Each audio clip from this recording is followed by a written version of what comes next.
Anxiety അനുഭവിക്കുന്നവർ നമ്മുടെ ഇടയിൽ ധാരാളമുണ്ട്. ടെൻഷൻ അല്ലെങ്കിൽ ഭയങ്കരമായ ഉത്കണ്ഠ. ഇത് അത്ര വലിയ മാരകമായ പ്രശ്നമൊന്നുമല്ല. പക്ഷെ അത് നമ്മുടെ ഡെയിലി ലൈഫിനെ പല തരത്തിൽ അസ്വസ്ഥപ്പെടുത്തിക്കൊണ്ടിരിക്കും. സമാധാനമുള്ള ജീവിതം എന്ന് പറഞ്ഞാൽ തന്നെ അവരുടെ ഒരു സ്വപ്നമായിരിക്കും. ഈ ആങ്സൈറ്റി എന്ന് പറയുന്നത് ഒരു പല്ലുവേദന പോലെയാണ്. പല്ലുവേദന അത്ര വലിയ മാരകമായ പ്രശ്നമൊന്നുമല്ല. പക്ഷേ പല്ലുവേദന വന്നിട്ടുണ്ടെങ്കിൽ നമ്മുടെ ഒരു ഡേ പോകും. വല്ലാത്ത ഇറിറ്റേഷൻ ആയിരിക്കും. ഭക്ഷണം കഴിക്കാൻ പറ്റില്ല, ഉറങ്ങാൻ പറ്റില്ല. ഇതുപോലൊരു സംഭവമാണ് ആങ്സൈറ്റി. അപ്പോൾ ഈ ആങ്സൈറ്റി അനുഭവിക്കുന്നവർ ഒഴിവാക്കേണ്ട 3 കാര്യങ്ങളുണ്ട്. അതാണ് ഞാൻ പറയാൻ പോകുന്നത്. ശ്രദ്ധിച്ച് കേൾക്കണേ. ഒന്നാമത്തെ കാര്യം, ആങ്സൈറ്റി ഉണ്ടാക്കുന്ന സിറ്റുവേഷനെ നമ്മൾ അവോയ്ഡ് ചെയ്യരുത്.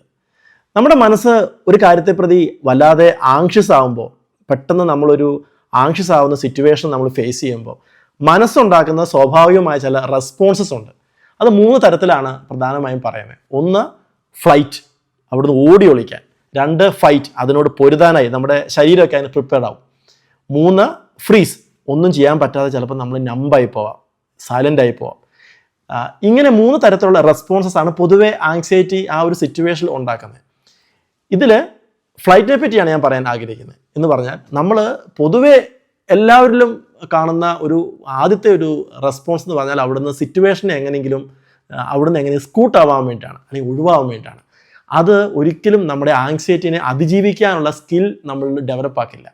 നമ്മളൊരു കാര്യത്തിൽ ആങ്ഷ്യസ് ആണെങ്കിൽ, ഒരു സിറ്റുവേഷനിൽ നമ്മൾ ചെല്ലുമ്പോൾ നമ്മൾ സ്വാഭാവികമായിട്ടും ഇങ്ങനെ ആങ്ഷ്യസായി പോകുന്നുണ്ടെങ്കിൽ അവിടെ നിന്നുകൊണ്ട് വേണം നമ്മൾ അതിനെ അതിജീവിക്കാൻ. അല്ലാതെ ഓടി ഒളിച്ചിട്ട് കാര്യമൊന്നുമില്ല. ഓടി ഒളിക്കാൻ വളരെ എളുപ്പമാണ്. പക്ഷേ നമ്മൾ ആ സ്കിൽ ഡെവലപ്പ് ചെയ്യണം. എങ്കിലേ നമുക്ക് പിന്നീട് അതിനെ അതിജീവിക്കാൻ വേണ്ടി സാധിക്കൂ. ഉദാഹരണമായിട്ട് നമുക്ക് പബ്ലിക്കിനെ, ജനക്കൂട്ടത്തെ നമ്മൾ കാണുമ്പോൾ വല്ലാത്ത ഭയം ഉണ്ടെന്ന് കരുത്. കുറച്ച് പേരെയൊക്കെ നമ്മളിങ്ങനെ ഫേസ് ചെയ്യുമ്പോൾ വല്ലാത്ത ഭയമുണ്ട്. ഈ സിറ്റുവേഷനിൽ നമ്മൾ അവിടുന്ന് ഫ്ലൈ ചെയ്തിട്ട് സ്കൂട്ടായിട്ട് വല്ല കാര്യമുണ്ടോ? നമ്മുടെ ആങ്സൈറ്റിനെ നമുക്ക് ഓവർകം ചെയ്യാൻ പറ്റുമോ? ഇല്ല. അങ്ങനെ സ്കൂട്ടായിക്കൊണ്ടിരുന്നാൽ എപ്പോഴും നമ്മൾ അങ്ങനെ സ്കൂട്ടായിക്കൊണ്ടിരിക്കും, ഫ്ലൈ ചെയ്തുകൊണ്ടേയിരിക്കും. നമ്മുടെ ആങ്സൈറ്റി നമ്മളെ എപ്പോഴും ഫോളോ ചെയ്തുകൊണ്ടിരിക്കും. നമുക്ക് ഒരിക്കലും അതിനകത്ത് ഫ്രീ ആവാൻ പറ്റില്ല. എന്തായാലുള്ള വഴി അവിടെ നമ്മൾ സ്റ്റേ ചെയ്യുക. സാവധാനം നമ്മൾ വളരെ സിസ്റ്റമാറ്റിക്കായി, അല്ലെങ്കിൽ നമുക്ക് സ്ലോലി സാധിക്കുന്നത് പോലെ നമ്മൾ ജനങ്ങളെ കണ്ട് അവരോട് ഇടപെട്ട് അങ്ങനെ ഓഡിയൻസിനെ ഫേസ് ചെയ്ത് അങ്ങനെ വേണം നമ്മൾ ആ ആങ്സൈറ്റിനെ നമ്മൾ അതിജീവിക്കാൻ. അതുകൊണ്ട് ആ സ്റ്റേ ദെയർ എന്നതായിരിക്കും നമുക്ക് തരുന്ന ഒരു ഹീലിംഗ്. അതുകൊണ്ട് നമ്മുടെ ആങ്സൈറ്റി ഉണ്ടാക്കുന്ന, ആങ്ഷ്യസ് ആക്കുന്ന നമ്മുടെ സിറ്റുവേഷനെ നമ്മൾ അവോയ്ഡ് ചെയ്യാൻ പാടില്ല. അവോയ്ഡ് ചെയ്യാതെ അവിടെ തന്നെ നമ്മൾ സ്റ്റേ ചെയ്യണം. ആങ്സൈറ്റി ഉള്ളവർ ഒഴിവാക്കേണ്ട 2ാമത്തെ കാര്യമാണ് സെൽഫ് മെഡിക്കേഷൻ. എന്താ സെൽഫ് മെഡിക്കേഷൻ എന്ന് പറഞ്ഞാൽ, നമുക്കിപ്പോൾ ഒരു ഫിസിക്കലി ഒരു പ്രോബ്ലം ഉണ്ടെന്ന് കരുത്. അപ്പോൾ നമ്മൾ എന്താ ചെയ്യുക? നമ്മൾ അതിന് പറ്റിയ ഒരു ഡോക്ടറെ കാണും, അല്ലേ? ആ ഡോക്ടറെ കാണും. ആ ഡോക്ടർ നമ്മൾ എക്സാമിൻ ചെയ്യും, നമ്മളെ കാര്യങ്ങളൊക്കെ മനസ്സിലാക്കും. എന്നിട്ട് അദ്ദേഹം നമുക്കൊരു മരുന്ന് എഴുതും. അതിന് പകരം നമ്മൾ ഗൂഗിളിലൊക്കെ സെർച്ച് ചെയ്ത് നമുക്ക് തോന്നുന്ന ചില മരുന്നുകളൊക്കെ എടുത്താൽ എങ്ങനെയുണ്ടാവും? ശരിയാവുമോ? ഇല്ല. ഇതുപോലത്തെ പരിപാടിയാണ് സെൽഫ് മെഡിക്കേഷൻ എന്ന് പറഞ്ഞാൽ. ആങ്സൈറ്റി ഉള്ളപ്പം നമ്മൾ അതിനെ അതിജീവിക്കാൻ പറ്റുന്ന പണിയെല്ലാം ചെയ്യും.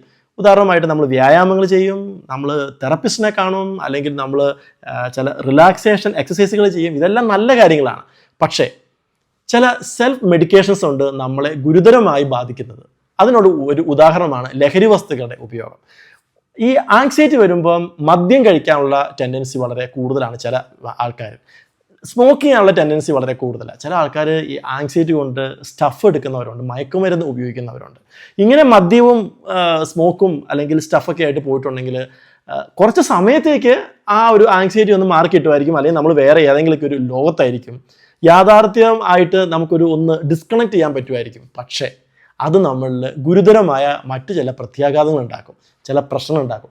നമ്മൾ എന്തിനാണോ അതിജീവിക്കാൻ വേണ്ടി ആഗ്രഹിക്കുന്ന അതേ ആങ്സൈറ്റി വേറൊരു വഴിക്ക് ചിലപ്പോൾ തിരിച്ചു വരും. ചില മാനസിക പ്രശ്നങ്ങളും ഉണ്ടാകും ഗുരുതരമായത്. അതുകൊണ്ട് സെൽഫ് മെഡിക്കേഷൻ ഇത്തരത്തിലുള്ളത് നമ്മൾ ഒഴിവാക്കണം. 2ാമത്തെ ഒരു തരം സെൽഫ് മെഡിക്കേഷനാണ് പ്രിസ്ക്രിപ്ഷൻ ഇല്ലാത്ത മരുന്നുകളുടെ ഉപയോഗം. എന്ന് പറഞ്ഞാൽ ഈ ആങ്ഷ്യസ് ആകുമ്പോൾ നമുക്ക് പൊതുവേ വരുന്ന പ്രശ്നമാണ് വല്ലാത്ത ഹാർട്ട് ബീറ്റ് കൂടാം, വല്ലാതെ നമ്മൾ വറീഡ് ആവും, അതുപോലെ നമ്മുടെ ഉറക്കം നഷ്ടപ്പെടും. ഇത്തരം സന്ദർഭങ്ങളിൽ മരുന്ന് കഴിച്ച് എങ്ങനെയെങ്കിലും ഉറങ്ങാൻ വേണ്ടി ട്രൈ ചെയ്യുന്നവരുണ്ട്. അതിനുവേണ്ടി എന്താ ചെയ്യുക? അവർ ചിലപ്പം സുഹൃത്തുക്കളോട് ചോദിക്കും, ഇത്തരം പ്രശ്നം അനുഭവിക്കുന്നവരോട്, നിങ്ങൾ ഉറങ്ങാൻ വേണ്ടി കഴിക്കുന്ന വല്ല മരുന്നുണ്ട്? അവർ ചിലപ്പം പറയും ഇന്ന മരുന്ന് നല്ലതാണ്, ഇന്ന മരുന്ന് അവർക്ക് ചിലപ്പോൾ ഡോക്ടർ എഴുതിയതായിരിക്കും.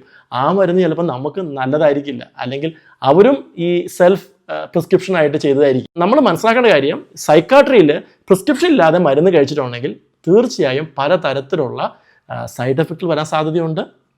അതുമൂലം വേറെ ചില പ്രശ്നം ഉണ്ടാകാൻ സാധ്യതയുണ്ട്. അതുകൊണ്ട് നിങ്ങൾക്ക് അങ്ങനെ ഒരു ഉറക്കത്തിൻ്റെ പ്രശ്നം, ആങ്സൈറ്റി ഉണ്ടെങ്കിൽ എന്തിനാണ് അങ്ങനെ നമ്മൾ സ്വയമായിട്ട് നമ്മൾ പ്രിസ്ക്രിപ്ഷൻ നമ്മൾ ഉണ്ടാക്കുന്നത്? അതിനെ പറ്റിയ എത്രയോ നല്ല ഡോക്ടേഴ്സ് ഉണ്ട്. അവരെ നമ്മൾ പോയി കണ്ടു കഴിഞ്ഞാൽ അവർ നമ്മളെ മനസ്സിലാക്കിയിട്ട് നമുക്ക് ആവശ്യമായ മരുന്ന് എഴുതും. അതിൻ്റെ ആവശ്യമല്ലേ ഉള്ളൂ. അതാണ് അടുത്തൊരു പ്രശ്നം. മൂന്നാമത്തെ ഒരു സെൽഫ് മെഡിക്കേഷൻ രീതിയാണ് തെറാപ്പിക്ക് പോകുന്നതിന് പകരം മറ്റു ചില കാര്യങ്ങൾ, ട്രിപ്പ് പോലെ ചില കാര്യങ്ങൾ ചെയ്യുക. അത് ട്രിപ്പ് കുഴപ്പമല്ല, ട്രിപ്പ് നല്ലതാണ്, പക്ഷേ തെറാപ്പിക്ക് പകരമല്ല.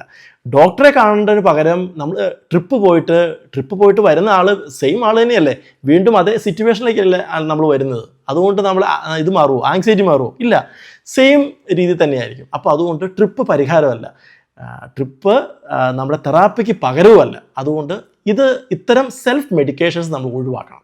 ആങ്സൈറ്റി അനുഭവിക്കുന്നവർ ഒഴിവാക്കേണ്ട മൂന്നാമത്തെ പ്രധാനപ്പെട്ട കാര്യമാണ് നെഗറ്റീവ് സെൽഫ് ടോക്ക്. എന്താ നെഗറ്റീവ് സെൽഫ് ടോക്ക് എന്ന് പറഞ്ഞാൽ, നമ്മുടെ ആങ്സൈറ്റി കാരണം നമുക്ക് സെൽഫ് കോൺഫിഡൻസ് ഇല്ലാതെ നമുക്കൊരു കാര്യത്തിൽ പെർഫോം ചെയ്യാൻ പറ്റിയില്ലെങ്കിൽ, അല്ലെങ്കിൽ നമ്മൾ വിചാരിച്ചതുപോലെ നടന്നില്ലെങ്കിൽ നമ്മളെപ്പറ്റി നെഗറ്റീവായി ചിന്തിക്കാവുന്ന, അല്ലെങ്കിൽ നമ്മളെ ഒരുപാട് നെഗറ്റീവായിട്ട് ക്രിട്ടിസൈസ് ചെയ്യാവുന്ന, നമുക്ക് എഗെയിൻസ്റ്റ് ആകാവുന്ന കുറേ ചിന്തകൾ നമ്മുടെ മനസ്സിൽ കൂടെ ഒരു ടോക്ക് പോലെ കടന്നു പോകും. ഇതാണ് നെഗറ്റീവ് സെൽഫ് ടോക്ക്.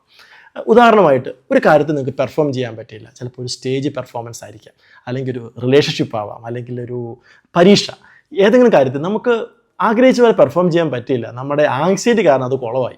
ഉടനെ നമ്മുടെ മനസ്സ് വരിക, ഞാൻ എന്ത് ചെയ്താലും ഇങ്ങനെയാണ്, എൻ്റെ ലൈഫ് വേസ്റ്റാണ്, എന്തൊരു കഷ്ടമാണ് ഈ ജീവിതം, എങ്ങനെയെങ്കിലും ഒന്ന് തീർന്നാൽ മതിയായിരുന്നു, ഞാൻ എന്ത് ചെയ്തിട്ടും കാര്യമില്ല, ഞാൻ എപ്പോഴും ഇങ്ങനെയാണ്. ഇങ്ങനെ പലതരത്തിലും നെഗറ്റീവായിട്ട് ഇങ്ങനെ ചിന്തകൾ ഒരു ടോക്ക് പോലെ മനസ്സിൽ കൂടെ കടന്നു പോവുക.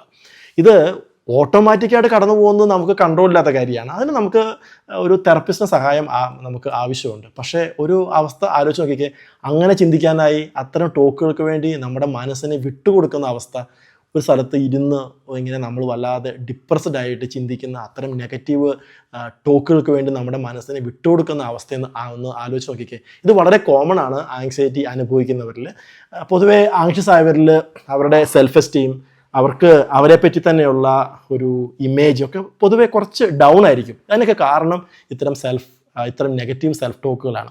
ശരിക്കും പറഞ്ഞാൽ ആങ്സൈറ്റിയും നെഗറ്റീവ് സെൽഫ് ടോക്കും പ്രൊപ്പോർഷണലാണ്. എന്ന് പറഞ്ഞാൽ നമ്മൾ വല്ലാതെ ആങ്ഷ്യസ് ആകുമ്പം ഒരു പക്ഷേ ഇത്തരം നെഗറ്റീവ് സെൽഫ് ടോക്കുകൾ നമുക്ക് അതിനുള്ള ടെൻഡൻസി നമ്മൾ വളരെ കൂടും. അതുപോലെ തന്നെ നെഗറ്റീവ് സെൽഫ് ടോക്കുകൾ കൂടുമ്പോൾ നമ്മളിൽ ആങ്ഷ്യസ് ആക്കും, അത് നമ്മൾ കൂടുതൽ ചിലപ്പോൾ ഡൗൺ ആക്കും. ഇത് രണ്ടും പ്രൊപ്പോർഷണലാണ്. അതുകൊണ്ട് പ്രത്യേകം ശ്രദ്ധിക്കണം, നമ്മുടെ മനസ്സിനെ നെഗറ്റീവ് സെൽഫ് ടോക്കിന് വേണ്ടി വിട്ടുകൊടുക്കാൻ പാടില്ല.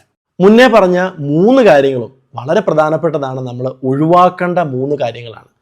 നമ്മൾ മനസ്സിലാക്കേണ്ട കാര്യം, ആങ്സൈറ്റി അനുഭവിക്കുന്നവർ പലരും അതിനെ സപ്രസ് ചെയ്ത് ജീവിക്കുന്നവരാണ്.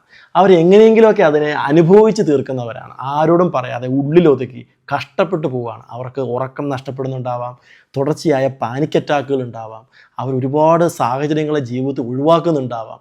അത് അവരുടെ ജോലിയെയും ജീവിതത്തെയൊക്കെ പലതരത്തിൽ ബാധിക്കുന്നുണ്ടാവും. പക്ഷേ ഇത് എങ്ങനെയെങ്കിലൊക്കെ സപ്രസ് ചെയ്ത് ഉന്തിത്തള്ളി കൊണ്ടുപോകുന്നവരാണ് വളരെ കൂടുതലും. പക്ഷേ അതൊരു നല്ല രീതിയല്ല. നമ്മളങ്ങനെ അനുഭവിച്ച് തീർക്കുകയല്ല ചെയ്യേണ്ടത്. അതിന് നല്ല പരിഹാരങ്ങളുണ്ട്, നല്ല മനഃശാസ്ത്രപരമായ പരിഹാരങ്ങൾ ഇഷ്ടം പോലെയുണ്ട്. അതുപോലെ തന്നെ നല്ല മരുന്നുകളുണ്ട് വളരെ ഇഫക്റ്റീവായത്. അത്തരം കാര്യങ്ങൾ ചെയ്യാതെ നമ്മളിങ്ങനെ ഉള്ളിൽ ഒതുക്കി കൊണ്ടു നടന്നിട്ട് നമുക്കാരും അവാർഡൊന്നും തരാൻ പോകുന്നില്ല. അത് നമുക്കൊന്നും അതിനകത്ത് നേടാനുമില്ല. ഏറ്റവും നല്ല കാര്യം എന്താണ്, അതിന് പറ്റുന്ന നല്ല പരിഹാരങ്ങളെ നമ്മൾ തേടുകയാണ് ചെയ്യേണ്ടത്. അതാണ് നമ്മൾ ചെയ്യേണ്ട പ്രധാനപ്പെട്ട കാര്യം. Okay, by.